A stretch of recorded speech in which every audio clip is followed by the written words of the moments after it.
책은 시대를 비추고 또 내일을 열어가는 힘이죠. 그 책과 국회가 만나는 특별한 자리, 국회 책마당 장예원입니다. 오늘도 함께할 두 분 소개할게요. 어서 오세요. 네, 안녕하세요. 느슨해진 독서 습관에 긴장감을 불어넣어줄 코미디언 기리기리 김기리입니다. 반갑습니다.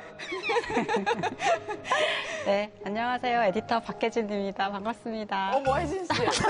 이렇게 짧게 하는 게 어딨어요. 훔치셨어요. 제 인사말을. 늘 하시던 인사말을 제가 한번 훔쳐봤는데 당황을 많이 하셨네요. 왜냐면 시작하기 전에 본인이 크게 한번 웃겨주겠다고 하더니 웃기지 않았어요. 긴장됐죠? 맞아요. 아니 요즘 책 읽는 사람이 줄었다라는 얘기를 많이 합니다. 실제로 2025년 국민 독서 실태 조사에서 성인 독서율이 처음으로 40% 아래로 떨어졌다고 하는데요. 그런데 전 연령대 가운데 유일하게 독서율 오른 세대가 있습니다. 어디일까요? 아무래도 저희가 이제 연령대가 비슷한데. 네. 도대체 어디가 연령대가 저희랑 비슷하죠? 미안해요. 아니고요. 20대.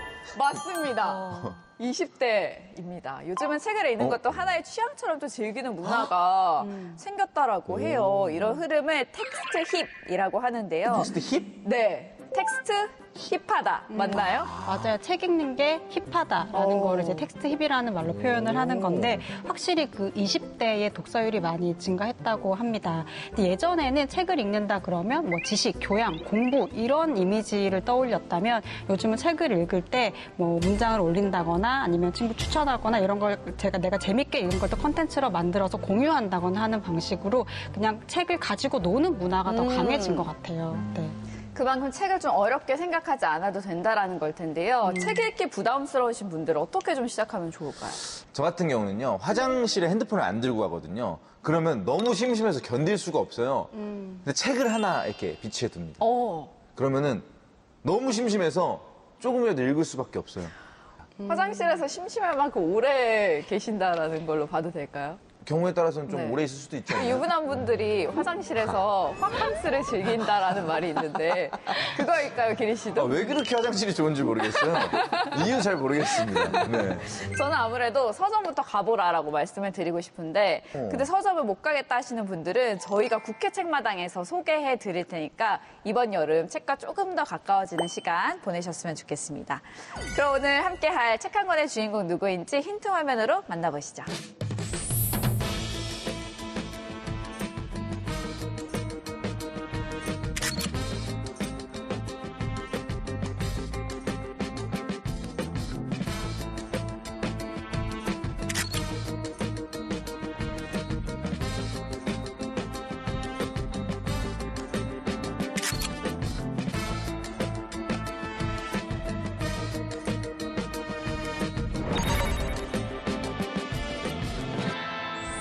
오늘 보실 분은 오랜 시간 소아응급 의료 현장에서 환자들을 만나온 의사 출신 국회의원인데요. 현재 국회에서 의정 활동을 이어가고 계신 개혁신당 이주영 의원님과 함께합니다. 안녕하세요. 안녕하십니까.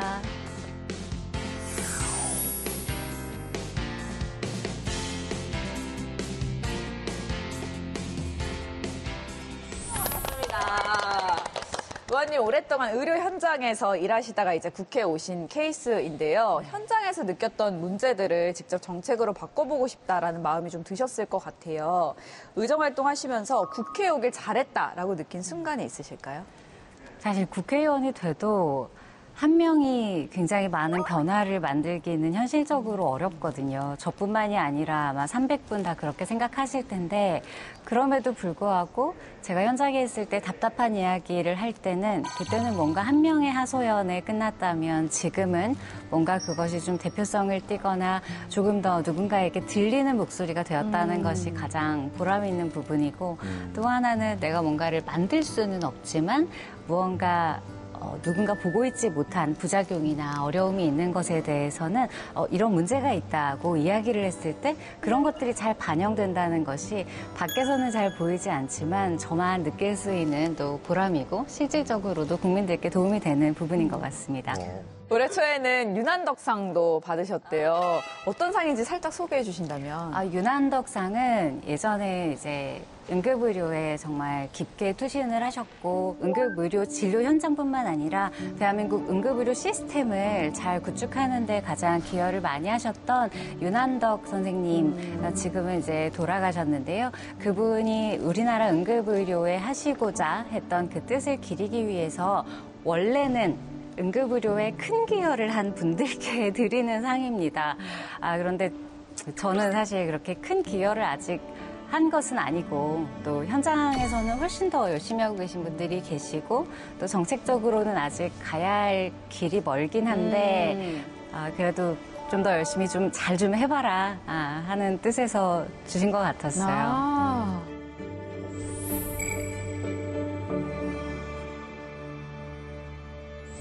의료 활동과 이제 의정 활동의 공통점 중에 하나가 너무 바쁘다는 걸 것 같아요. 근데 이제 꾸준히 독서를 이어오고 계시는 것 같은데 사실 바쁘면 제일 먼저 뒷전이 되는 게 책 읽는 거거든요. 근데 그거를 계속해서 이제 해 오시는 데에는 아무래도 독서가 좀 각별한 의미가 있기 때문이 아닐까 싶은데 의원님께 독서가 어떤 의미인지 좀 궁금합니다. 저에게 독서는 세상을 보여주는 창이었어요. 두 개가 있었죠. 하나는 책이고 하나는 영화였는데요. 제가 어렸을 때는 여행을 가는 게 그렇게 쉽지도 않았고 해외여행은 뭐 전혀 꿈도 꿀 수 없는 상황이었고 대학교 가서도 한참 동안 저는 해외여행을 한 번도 다녀본 적이 없었거든요. 그런데 그때 저에게 낯선 것에 대한 소개 그리고 낯선 세상에 대한 창문을 열어주었던 게 책이었습니다.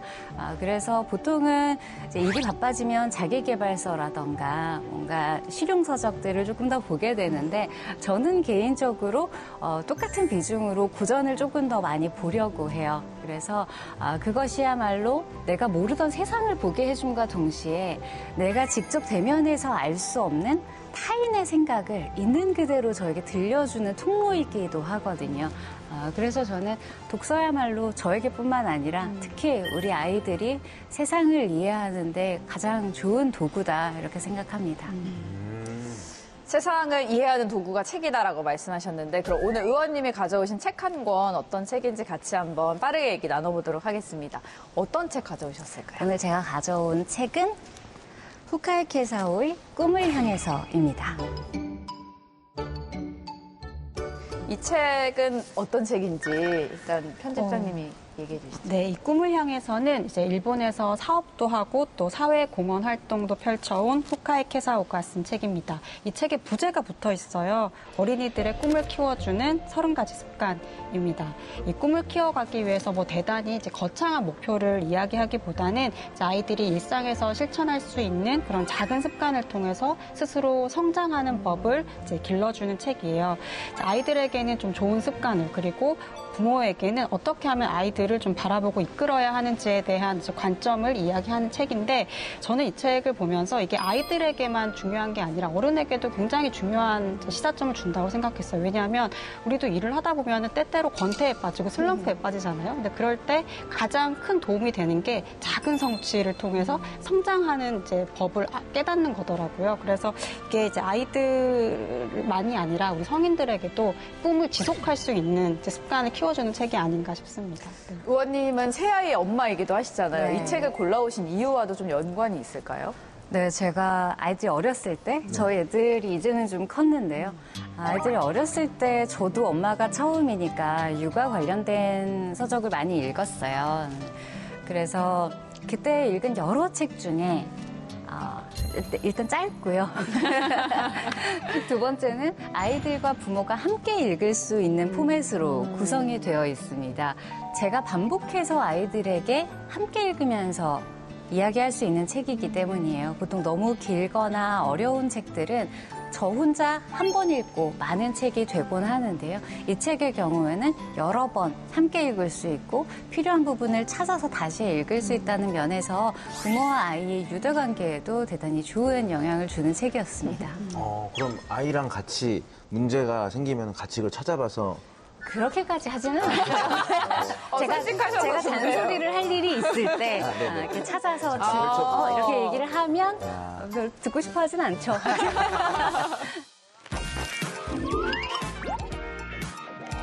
그럼 이제 본격적으로 책 속 이야기를 한번 해보도록 하겠습니다. 의원님께서는 이 책에서 가장 먼저 이야기하고 싶은 부분으로 눈앞의 물건이 어디서 왔는지 조사하자 이 챕터를 꼽아주셨는데 에디터님 어떤 내용일까요? 네, 이 챕터는 우리가 매일 사용하는 물건이 도대체 어디에서 왔고 누가 어떻게 만들었는가 하는 것을 직접 찾아보라고 권하는 그런 내용입니다. 이게 단순히 많이 알자, 그러니까 지식을 늘려야 된다 이런 것이 아니라 조그만 궁금증이 있었을 때 그걸 누가 가르쳐 주기를 기다리는 게 아니라 이제 스스로 직접 찾아봄으로써 어떤 문제를 해결하는 과정을 직접 경험해 보는 거죠. 그걸 통해서 자연스럽게 호기심 그리고 생각하는 힘을 키워나가는 과정을 보여주고 있는 그런 내용입니다. 그러고 보니까 사실 책상 이렇게 보면 우리가 나무로 만든다는 건 다 알잖아요. 근데 어디서 어떻게 왔는지 설명하라고 하면 조금 어려워지는 것 같은데 의원님께서는 어떤 부분이 좀 와닿으셨을까요? 요즘 아이들이 물건을 얻는 게 굉장히 쉽습니다. 클릭 한 번 하면 다음날 아침에 와 있는 것을 대단히 당연하게 생각을 하고 그것이 어디에서 어떻게 획득되는지에 대해서는 궁금증을 느끼기가 환경적으로 어려워요. 그렇기 때문에 이게 왜 그리고 어떻게 그리고 언제부터 여기서 왔을까, 여기로 왔을까를 궁금해하는 것 자체가 첫 번째는 지적 호기심의 영역입니다. 아이들이 지적으로 이 책상은 어디서 왔지? 의자는 어디서 왔지? 나무와 천으로 만들어졌다면 그 나무는 어디서 왔지? 그걸 만드는 사람, 나무를 베는 사람, 설계를 하는 사람, 책상을 만드는 사람, 운반하는 사람, 판매하는 사람, 보관하는 사람, 굉장히 많은 사람들이 그곳에는 있을 거거든요. 그렇기 때문에 그 물건의 경로를 생각한다는 것은 이 물건이 가지고 있는 정체성뿐만 아니라 이동 과정에서의 이야기를 함께 궁금해한다는 뜻이기도 해요. 그런데 그렇게 되면 그 과정에 기여를 한 사람들이 등장합니다. 그렇다면 나에게 이것을 판 사람, 그리고 이 파는 사람에게 전달한 사람, 그럼 나무를 베는 사람에 이르기까지 이 하나의 책상을 위해서 수고해주고 노력해준 많은 사람들이 아마 그 아이의 마음속에 자리를 잡을 거예요. 그러면 사회의 기여라는 개념이 아이에게 확립되는 겁니다.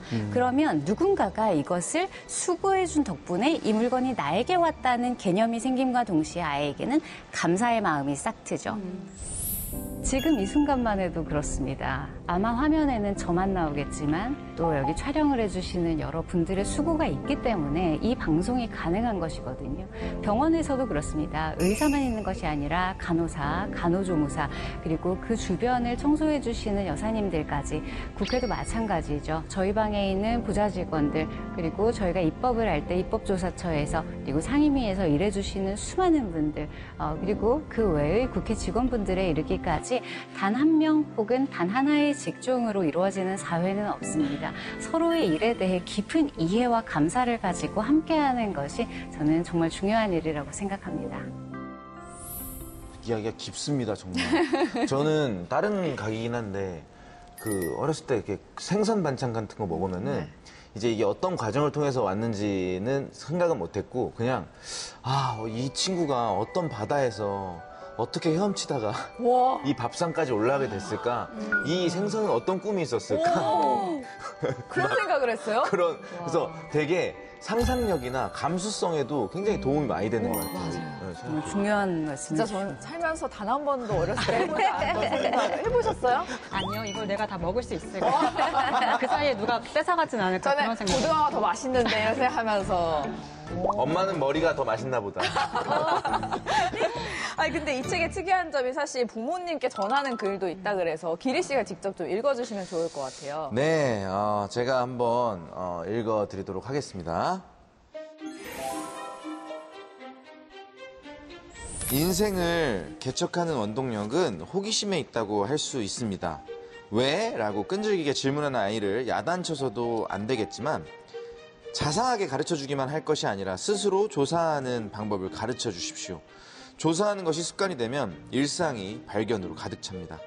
정말로 사소한 것들을 놓치지 않고 화제로 삼으십시오. 관심을 가지면 애착이 생겨 여러 가지의 흥미를 가지게 됩니다.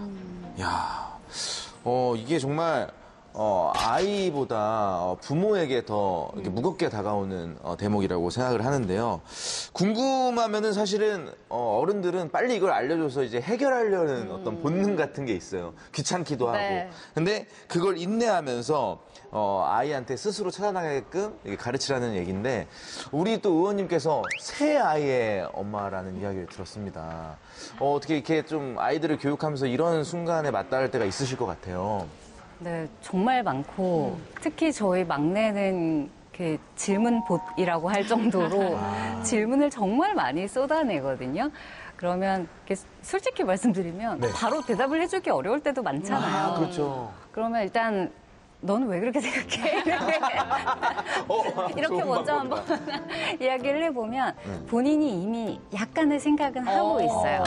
그런데 그 이야기를 말로 풀어내는 과정에서 본인도 생각이 정리될 때가 있거든요. 그런데 요즘은 하나의 허들이 생겼습니다.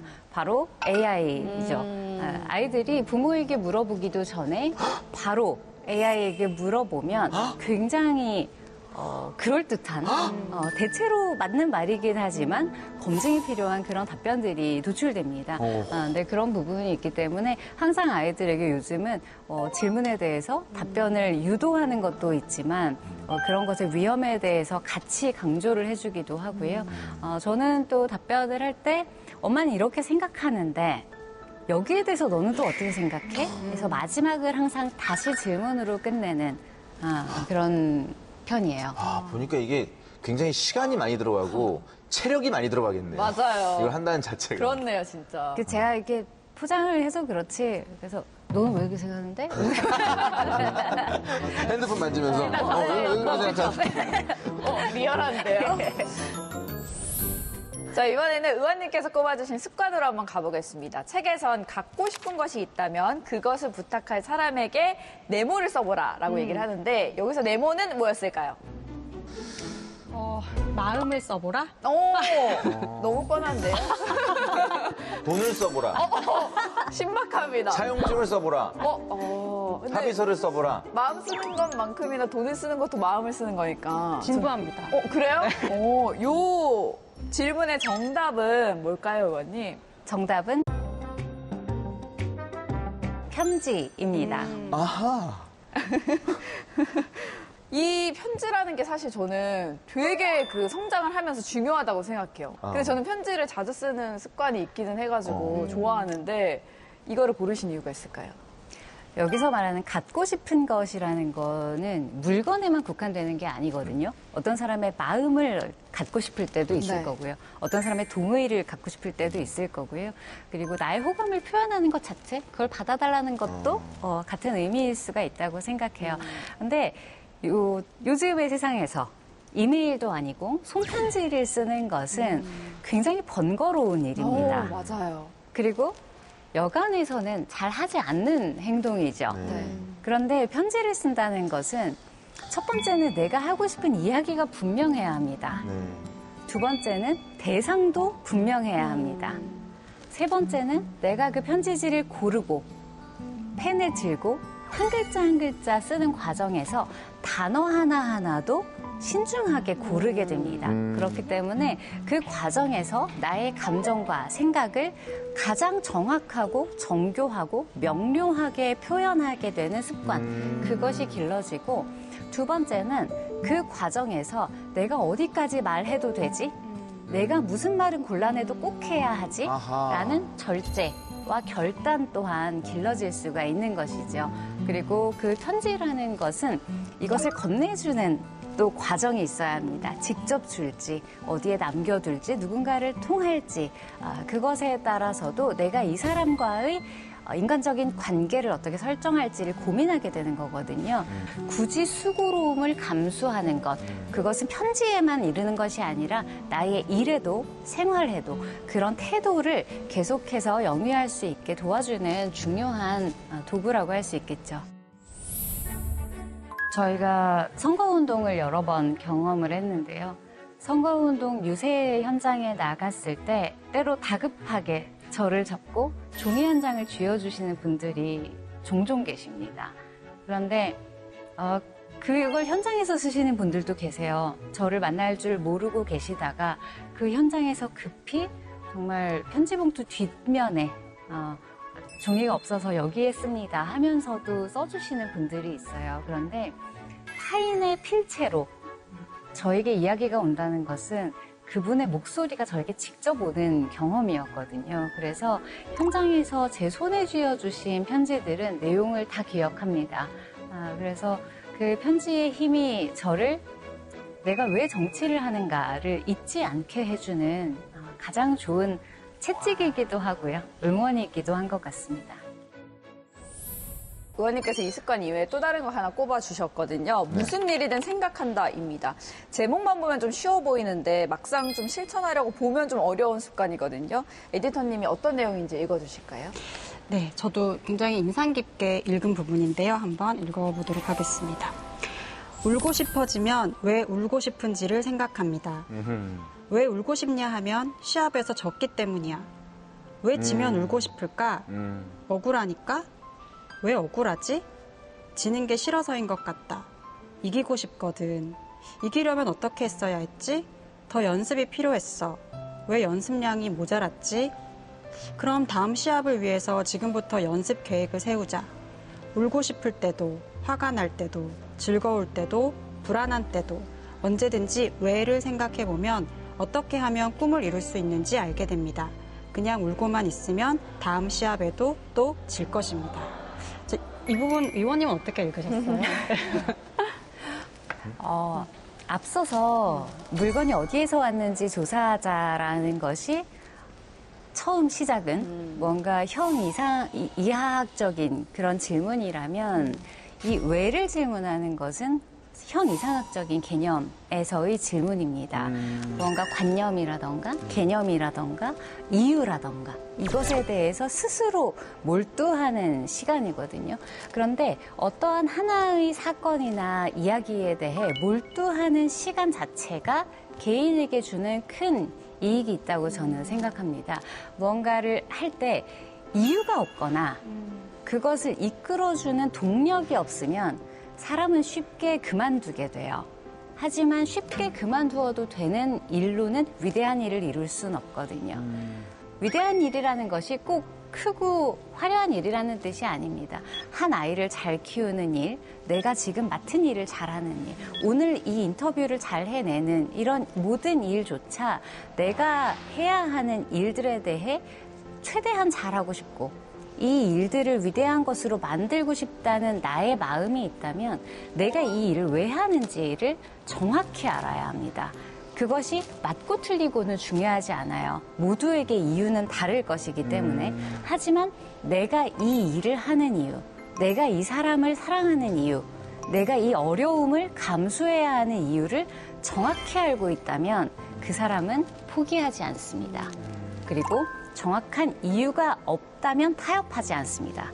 그러나 그 외를 이기는 다른 이유가 있다면 즉시 타협할 수도 있는 사람이 되는 겁니다. 그렇기 때문에 저는 모든 일에 있어서 내 안에 이유를 가지고 행동하고 실천하는 것이 정말 중요하다고 생각합니다.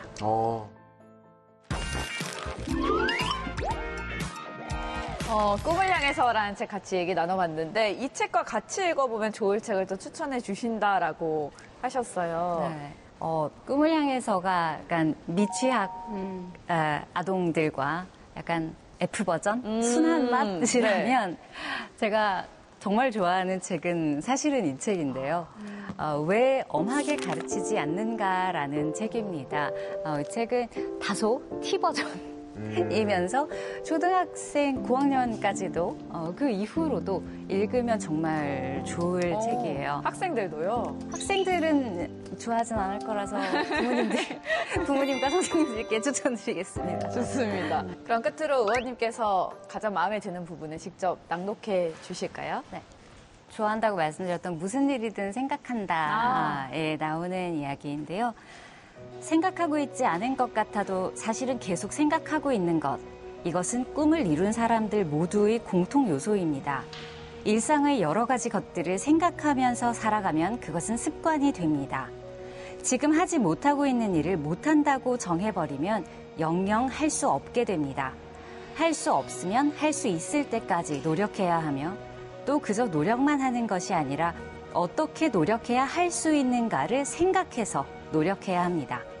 생각하는 힘을 키우면 점점 해결 방법을 찾을 수 있는 힘도 커집니다. 생각하는 힘이야말로 꿈의 문을 여는 열쇠가 됩니다. 오늘 꿈을 향해서를 통해서 사회에 꼭 전하고 싶은 메시지가 있다면 어떤 거일까요, 의원님? 꿈이라는 건 사람의 심장을 뛰게 하는 그 무엇이라고 생각합니다. 꼭 아이들뿐만이 아니라 여기 계신 우리 모두, 그리고 대한민국을 지탱하고 계신 대한민국의 모든 어른들께도 여러분의 마음이 꿈이 있었으면 좋겠습니다. 여러분이 살고 싶은 삶, 이야기하고 싶은 것들, 그리고 그것을 이루기 위한 수많은 도구들이 여러분의 삶 속에서 꿈으로 가슴 뛰게 하는 것이었으면 좋겠고, 그 꿈을 이루기 위한 매일매일의 너무 어렵지 않은 작은 습관들이 여러분의 하루하루를 풍성하게 만들었으면 좋겠습니다. 이주영아님과 함께 꿈을 향해서라는 책 읽어봤습니다. 아이들에게 어떤 습관을 길러줄 것인지, 또 어른들은 어떤 생각과 태도로 살아가야 되는지 함께 돌아볼 수 있었던 시간이었던 것 같아요. 앞으로 이주영아님의 의정활동도 저희가 응원하도록 하겠습니다. 함께 해주셔서 감사합니다. 감사합니다.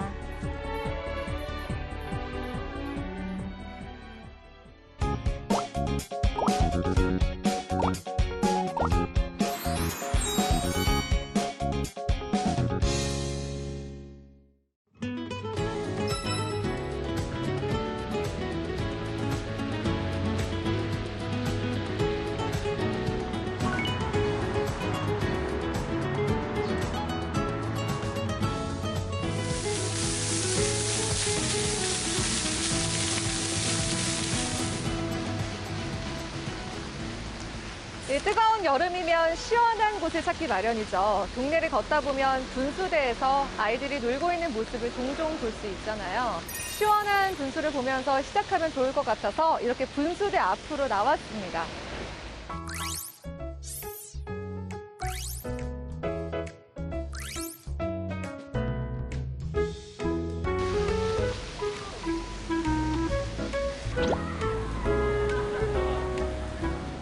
양천구 신월동에 있는 해누리 분수공원입니다. 해누리가 양천구를 대표하는 브랜드 이름이기도 한데요. 해는 밝은 미래와 희망, 누리는 세상, 공간을 뜻하는 순우리말로 햇살처럼 밝은 세상이라는 의미를 담고 있다고 합니다. 여기가 여름철이면 바닥 분수가 운영이 돼서 아이들과 함께 온 가족이 많이 찾는 그런 공간이라고 하는데요. 산책로를 따라 걷다 보면 장수공원이라는 쉼터가 나오는데요. 이 공원은 조금만 둘러보면 단순한 산책길 이상의 이야기를 만날 수 있습니다.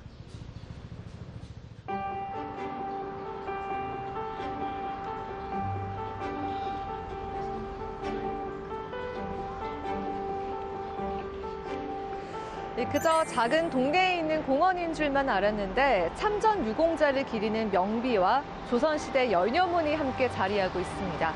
이렇게 서로 다른 시대의 기억들이 한 공간에 공존하는 기분이 드는데요.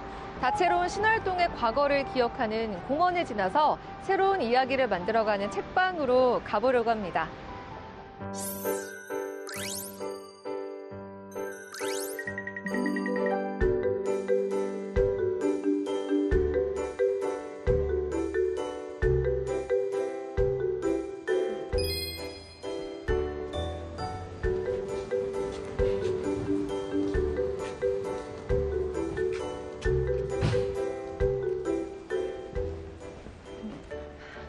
새벽감성 1집이라는 책방에 도착을 했습니다.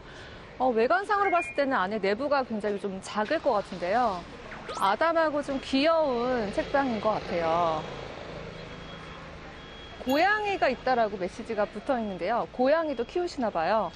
골목 책방, 다락방, 카페라고 써져 있는데요. 안에 내부는 어떤 모습으로 펼쳐져 있을까요?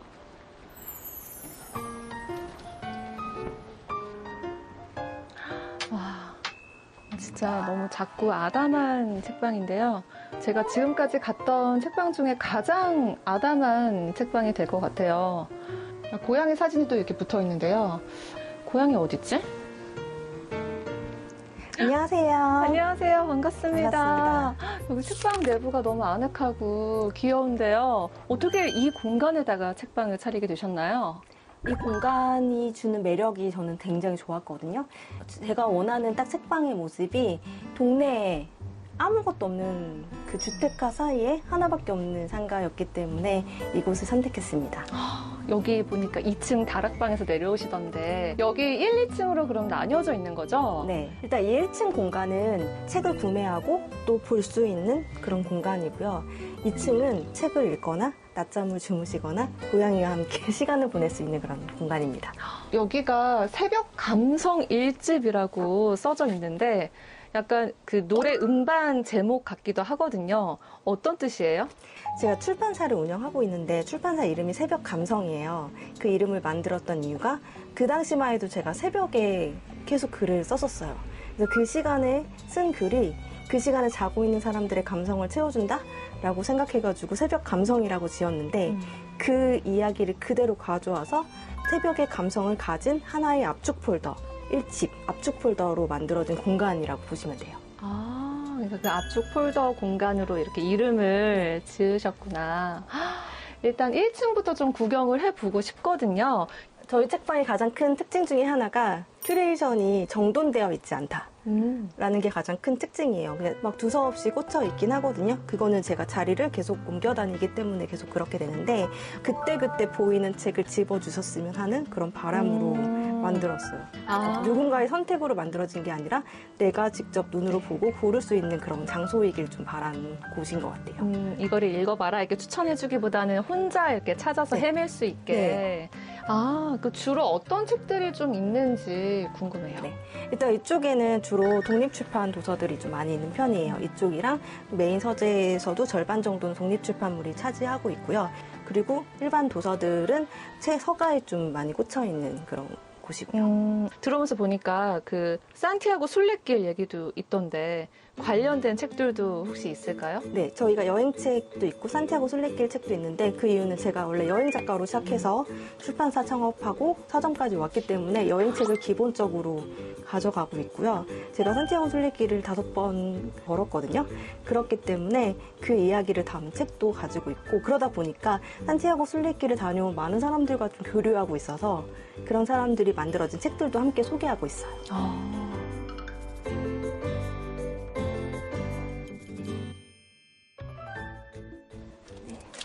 이 책인데요. 너무 예쁘다. 누구나 가슴속에 산티아고 순례길이 있잖아요. 5번 정도 다녀오셨다고, 그죠? 네, 언제 끝날지 모르는 길을 지금 다시 걷고 있습니다. 그 순례길을 걸으면서 중간중간에 글을 쓰신 거예요? 아니면 그때 생각을 상기하면서 여기서 쓰신 거예요? 저는 녹화를 했어요. 다 브이로그로 만들었어요. 그래서 그 브이로그를 가지고 들으면서 타이핑을 했고 그 내용을 정리한 거고 세 번째 걸었을 때는 노래를 만들었어요. 그래서 노래도 발매를 했는데 이 노래 가사거든요. 가사를 쓰고 한국 오자마자 발매해가지고 노래도 만들었습니다. 여기 QR코드가 있어요. 멜론에서도 들을 수 있고 유튜브에서도 들을 수 있는 노래. 그래요? 정식 발매로.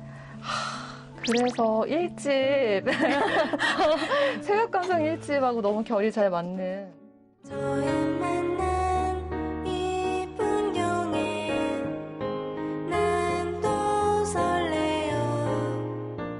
와, 이게 첫 번째 노래고 네. 두 번째 곡도 있어요. 고양이 노래. 냥냥 번지를 날려 너의 마음 얻고파.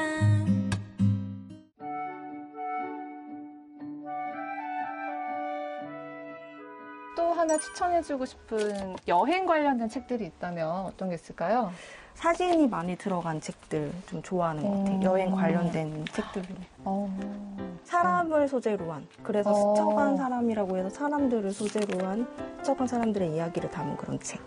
그리고 드로잉하는 책들도 많이 있어요. 이렇게 드로잉이 있는 책들. 제가 파리에서 오래 살았었고 아, 그래요? 파리의 모습을 스케치한 책들 또 곳곳에 볼 수 있고. 정말 대형 서점에서 볼 수 없는 그런 매력이 또 여기 있는 것 같아요.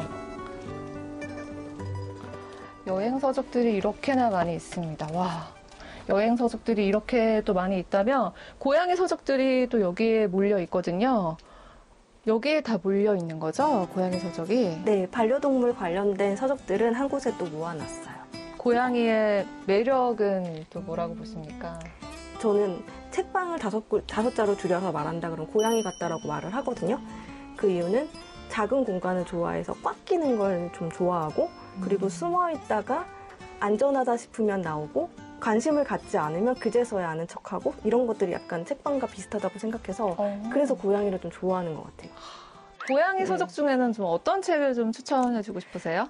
저는 약간 고양이를 아트적으로 봤을 때 좋은 게 이런 캣이라는 책이 있거든요. 근데 걔는 오래된 예술가들의 등장하는 그 고양이의 이야기들이 담겨 있어요. 그림이랑 사진도 있고. 여러 가지. 되게 멋있다. 예쁘다. 이것도 재밌어요. 내가 키우는 고양이도 아니에요. 네. 길에서 만난. 그러니까 남의 고양이들을 다 이렇게 모아놨네요. 그죠? 이런 책들도 굉장히 인기가 많더라고요. 네, 매력적인 책이에요. 네. 고양이의 매력을 또 알고 싶다면 여기 방문하셔가지고 고양이 서적들을 마음껏 또 볼 수가 있습니다. 이 책은 제가 다른 독립서점에서 봤던 책이거든요. 되게 많이 있죠. 네. 제가 쓴 책입니다. 이거 직접 쓰신 네. 거예요? 독립출판 글쓰기, 이게 어떻게 보면 독립출판 하고 싶은 분들에게 좀 길라잡이가 될 수 있는 시리즈로 쭉 있는데요. 책 만들기부터 쭉 있는데 보통 책 만들기가 가장 대표적이고 디자인이랑 책이 가장 대표적인 책이고요. 와, 여기 책 네. 만들기 요거 만들었더니 디자인도 좀 추가해 주세요 해가지고 디자인 했더니 좀 글이 없어서 못 만들어요. 그래서 글쓰기 이렇게 하나씩 추가됐어요. 이거는 만들었으면 이제 책방 하자 해가지고. 독립서점 시작하기, 창업 네. 도전기. 여기 작가님을 직접 이렇게 만나게 될 줄 몰랐어요. 네. 여기 책방을 운영하신 지는 얼마나 되셨어요? 저희가 8년 차이고요. 10월 되면 8주년이 돼서 이제 곧 10년을 바라보고 있습니다. 8년 동안 이렇게 좀 유지를 할 수 있었던 좀 나름의 비결이 있다면? 책방이 공장처럼 돌아가지 않게 한 것 같아요. 계속 변화를 주기 때문에 좀 오래 유지할 수 있지 않나라는 생각을 해요. 8년 동안 이렇게 그동안 쭉 운영을 해오셨으니까 아무래도 여기 단골 손님들도 꽤 있을 것 같고 돈독하게 모임을 유지하는 그런 클럽이나 이런 것도 있을 것 같아요. 모임 공간이랑 네. 뭐 음료를 드시는 공간, 책을 읽을 수 있는 공간 다 위쪽으로. 위쪽에 있습니다. 2층에 다락방에. 네. 저희가 책을 구매하면 10,000원 이상 구매하면 음료도 서비스로 드려요. 그래요? 그렇기 때문에 무조건 남는 게 왔다 가셔라. 남기려면 네. 얼마든지 남길 수 있지만 사실 남는 것보다 시간을 좀 선물해주고 싶다. 그리고 여기서 좀 머물고 가게 하고 싶다라는 마음이 좀 큰 것 같아요. 2층 다락방 너무 궁금하거든요. 올라가 보시죠.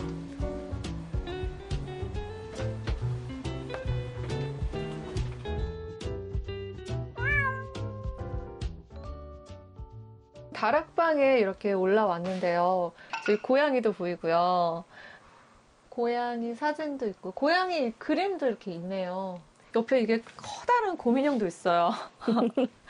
와, 여기 정말 아지트처럼 혼자 이렇게 놀 수 있는 너무 좋은 그런 공간인 것 같은데요. 올해 오신 분들은 이미 그런 시스템을 다 알고 있기 때문에 그냥 편하게 계세요. 주무시는 분들도 있고 여기 한강 라면도 있거든요. 라면 드시고 뭐 맥주 와인 드시면서 이제 약간 수다 떠시는 분들도 있고. 시간 가는 줄 모를 것 같아요. 네. 시간 제약은 없어요? 저희가 오픈 시간이 길지 않기 때문에 네. 그냥 문 열 때부터 오셔가지고 문 닫을 때까지 있어도 상관없다라고는 말하고 있어요. 제약을 두지 않습니다. 이 책 같은 경우는 저희가 글쓰기 모임 꾸준하게 하고 있었는데 글쓰기 소설쓰기 모임에서 참여하셨던 분이 쓴 소설로 신춘문예 무려 장편 소설에 당선되신 당선작입니다. 2025년. 정말요? 작년에. 작년에 와 완전 따끈따끈한 책이네요. 네. 되게 의미가 있을 것 같아요. 너무 의미가 그렇죠? 있었어요. 너무 좋았어요, 저는. 오유경 작가님, 여기 이렇게 또 사인을 하고 가셨는데. 인터뷰에도 네. 저희 이야기가 나오더라고요. 그래요? 그 신춘문예 당선되면 인터뷰도 올라가거든요. 네. 너무 저는 뿌듯하고 너무 좋았어요. 진짜 뜻깊을 것 같아요. 여기 새벽 감성 1집이라는 이 책방이 어떤 책방으로 기억됐으면 좋겠는지 궁금해요. 이런 분들이 많이 늘어나는 그런 책방이었으면 좋겠다라는 생각을 하고 작가가 되고 싶어 하시는 분들이 생각보다 많이 오세요. 그러다 보니까 주로 글을 쓰고 나누고 뭐 이 글을 듣고 보여주고 하시는 분들이 좀 많아가지고 이 책방에서 시작된 이야기가 좀 전 세계로 많이 펼쳐져 나갔으면 좋겠다 이런 생각을 좀 많이 하고 있어요. 굉장히 안락하고 귀엽고 또 아기자기한 새벽 감성 1집이라는 책방을 이렇게 둘러봤는데요. 여기는 여행을 좋아하는 책방 지기님의 취향이 고스란히 담겨 있어서 여행 서적, 그리고 여행 사진들, 그리고 고향의 서적들까지 만나볼 수 있는 그런 공간입니다. 무엇보다 2층에 다락방이 이렇게 운영이 되고 있으니까요. 혼자 와서 좀 실컷 놀다 갈 수 있는 그런 공간이 되지 않을까 싶은데요. 신월동 놀러 오신다면 꼭 한번 둘러보시기를 추천드릴게요.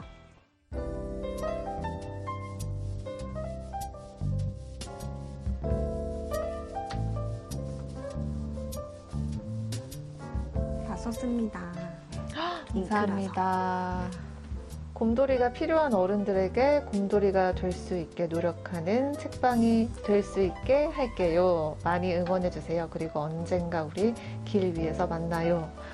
이렇게 적어주셨습니다.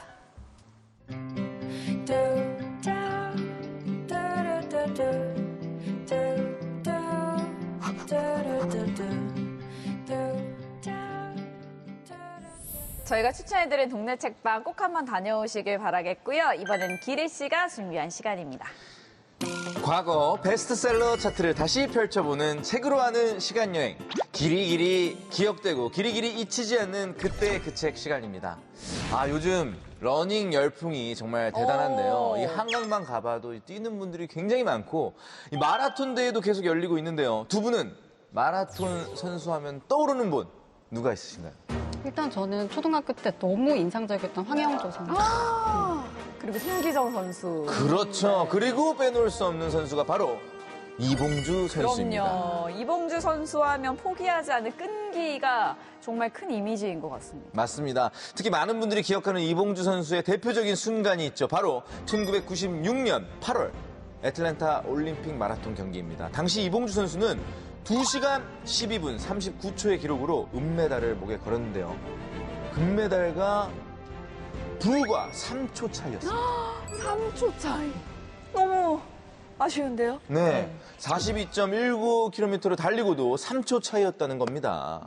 맞습니다. 당시 끝까지 포기하지 않는 모습에 많은 국민들이 감동을 받았었는데 그 경기 후 인터뷰에서 이런 이야기도 하셨어요. 어떤 인터뷰죠? 은메달을 정상으로 갈 수 있는 가능성이라고 생각한다. 이게 정말 이 과정에서도 끝까지 포기하지 않는 집념을 보여주는 말인 것 같습니다. 그래서 결국 정상에 올랐나요? 맞습니다. 이봉주 선수는 그 가능성을 현실로 만들어냅니다.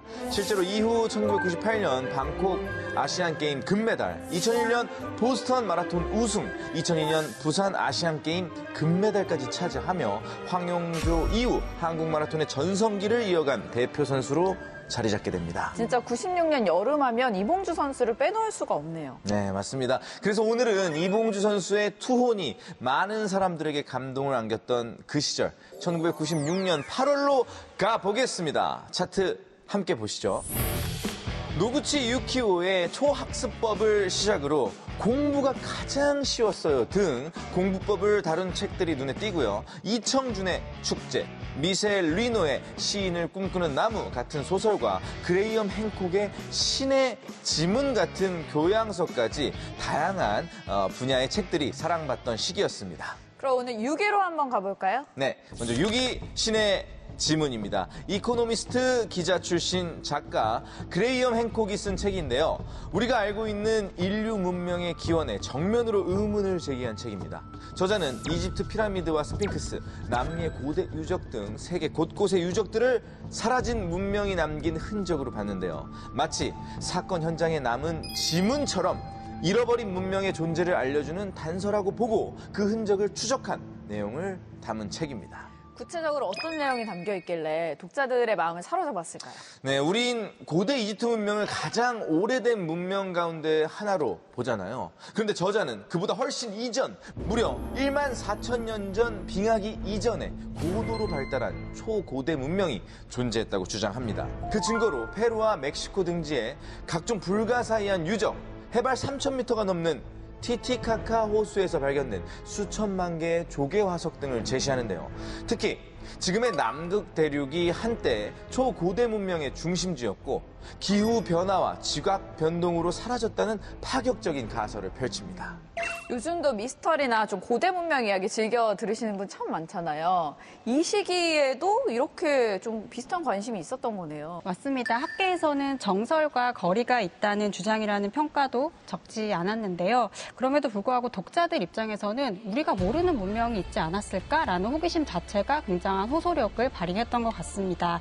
이런 책들은 좀 지적으로 새로운 가능성을 상상하게 만든다는 점에서 독자들의 호기심을 좀 새로운 차원으로 자극하는 면이 있는 것 같습니다. 실제로 반응도 뜨거웠잖아요. 네, 맞습니다. 이 책은 당시 출판계의 이른바 신비 고고학 열풍을 불러왔습니다. 신의 지문의 인기에 힘입어 태고 문명, UFO, 초고대 문명 등을 다룬 책들이 잇따라 출간될 정도였습니다.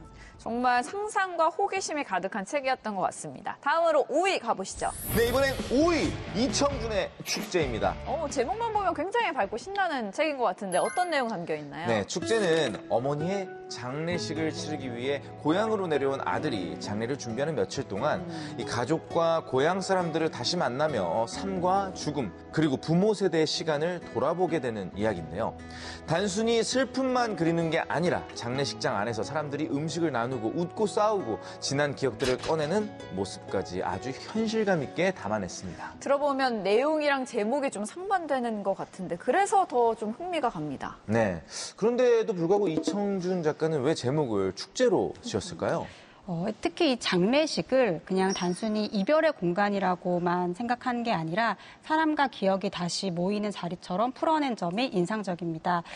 이청준 작가는 이 작품에서 죽음을 단지 생의 끝이라고만 보지 않았어요. 한 사람의 삶을 기억하고 또 보내주면서 이 남아있는 사람들이 서로를 다시 확인하는 과정, 그러니까 이 자체를 하나의 삶의 축제로 바라본 거라고 할 수 있습니다. 그러니까 내용만 보면 좀 슬픈 이야기인데 설명을 들을수록 좀 따뜻한 기분이 들더라고요. 그래서 더 많은 사랑을 받지 않았나 싶은데 이유가 뭐였을까요? 일단 이청준이라는 이름 자체가 당시 독자들에게 굉장히 신뢰받는 작가였습니다.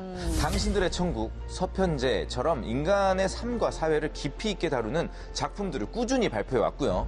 무엇보다 축제는 죽음을 단순히 슬픔이나 비극으로만 그리지 않고 남아있는 사람들이 삶을 다시 돌아보게 만드는 이야기로 풀어냈다는 점에서 독자들에게 큰 울림을 줬습니다. 인기에 힘입어서 영화로도 만들어졌습니다.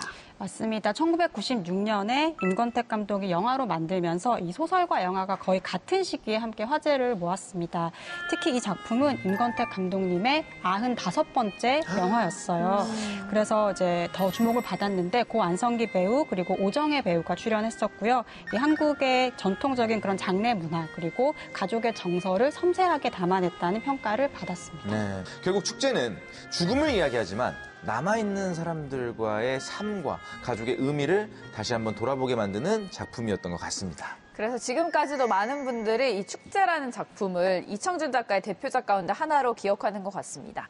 이번에 2위로 가볼 텐데 드디어 이 책이 나왔습니다. 네, 1996년 8월 베스트셀러 2위 장승수의 공부가 가장 쉬웠어요입니다.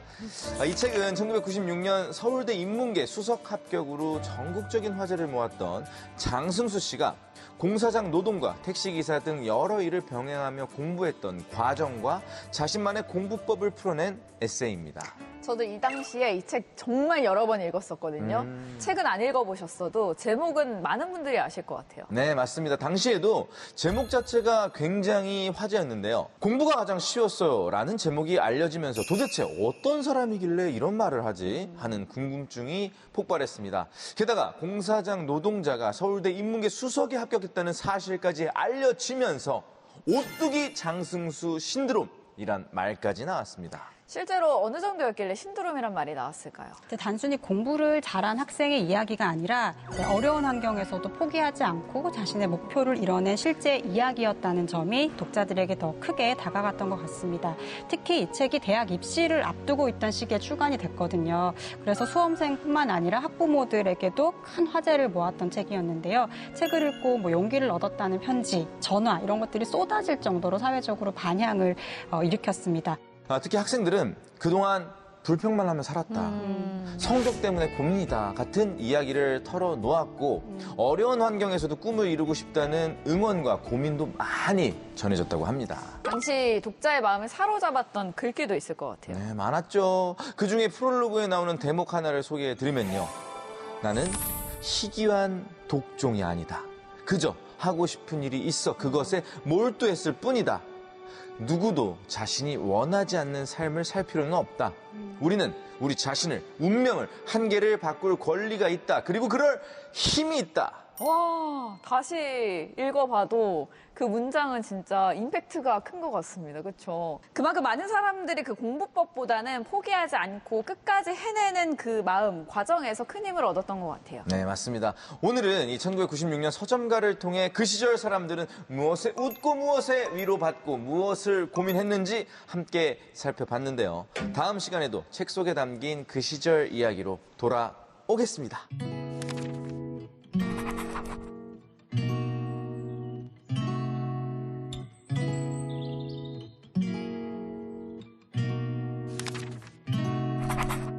We could drive along an ocean reflecting the sun, or make a bed of green atop a wide open scene.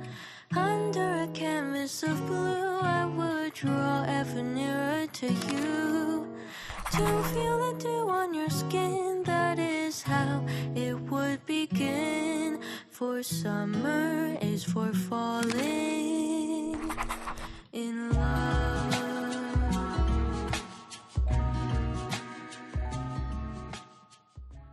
오늘 준비한 소식은 여기까지입니다. 다음 주에 더 흥미로운 책 이야기로 돌아올게요. 책에 있어 행복한 시간. 휴! 책으로 축제를 만드는 시간. 부캐 책마당. 다음 시간에 또 만나요.